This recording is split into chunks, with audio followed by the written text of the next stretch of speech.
one of the things that's happened is a lot of people have come up with a lot of different interpretation of those various symbols, more or less informed by Jewish symbolism. One of those big ones that I think most people have probably heard of is the Rapture. Yeah. And that is, there's whole book series, movie series, whole theologies that are built up around this idea. And I think that, if you've hung around Christchurch long enough, you get to learn pretty quickly that there's not much basis for that in the Bible. Yeah. But we're kind of left with the question, where did that come from? Right. So there is no rapture in Revelation. Again, like the Left Behind series would put it in chapter 4, verse 1, where God said, John hears a voice that says, come up here, and he goes into heaven. That's not the rapture. John doesn't represent the whole church. It's John entering into a visionary experience. And that's pretty typical in visionary literature. There's this movement into it. And so that's not the rapture, and we shouldn't construe it as the rapture. And if it's not, it means there is no rapture in Revelation. It's just not there. So rapture theories began to develop in earnest in the early 1800s.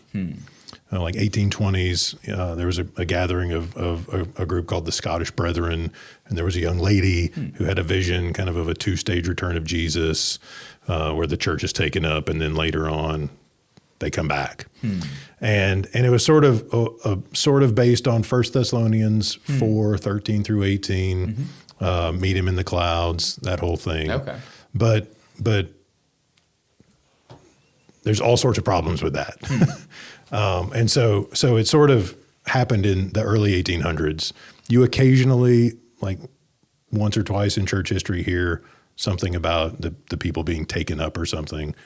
But it's not a major theme amongst, it's not a major theological theme, almost non-existent. I don't even want to say it's a minor theme. It's almost non-existent. Wow. Until you get to the 19th century, early 1800s. And then you have a guy named John Darby kind of picked it up, systematized it some, and then C.I. Scofield with the Scofield Study Bible wrote kind of rapture theories into the subheadings of the Bible. And that was the only, now we've got, there's 100, every vocation has a study Bible, right? Yeah. From firemen to firsters, the woman's Bible, the men's Bible, the firefighter's Bible, the army person, the military Bible, the teen study Bible, the retiree Bible. There's everything, right? Well, back then there was one. It was the Scofield Bible. So if you're going to have one, that was the one you had, and it perpetuated this kind of rapture theory. And in the U.S. in the middle of the 19th century, you've got the Civil War, and so it's just a really painful climate. It feels like the end of the world, and people are kind of yearning for this, this world is not my home. I just want to get out of here. Yep. Escapist eschatology expands easily in times of crisis. And so I think that's one of the reasons it spread so widely. But it's largely limited, I think, to Western Christianity. It's still, I think, it's popularly known, but it certainly isn't, I think, characteristic of the larger church. Yeah. That's kind of the history of it. Some folks want to argue this text teaches it, but I think there are really compelling reasons to not think that it does. Okay. If you get the only thing you can get in the New Testament is something like Paul might envision the church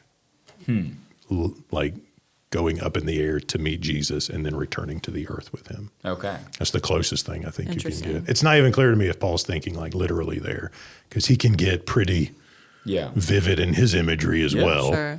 And he's using the image of in 4:13 through 18 of the emperor coming to visit a town. Yeah. And if a dignitary comes to a town, you don't chill in the house. You do what? You meet them. You go out to meet them outside the city, not to go back to Rome with them. This is kind of the way some of the theologians put it. I'm not the first to say that, but to usher them into the city that you've cultivated for their honor. Yeah. Check out all the statues we put up to your honor. And then that adds to your. Look how much we love you. Well, that's exactly right. And in the ancient world, you do that, and if you do that, it accrues honor to your account, right? Because it's an honor shame society. And so in Thessalonica, if some wealthy benefactor put up a statue to the emperor and he comes to visit, you go meet him on the way in, usher him in and show it to him, and then he'll honor you for honoring him. Yeah. So that's the image going on there. You go out to the king. So when Jesus comes back, you would expect the people of God not to just sort of wait around, well, it's taken him so long, but to go out and meet him and bring him back to the earth that we have sanctified for him.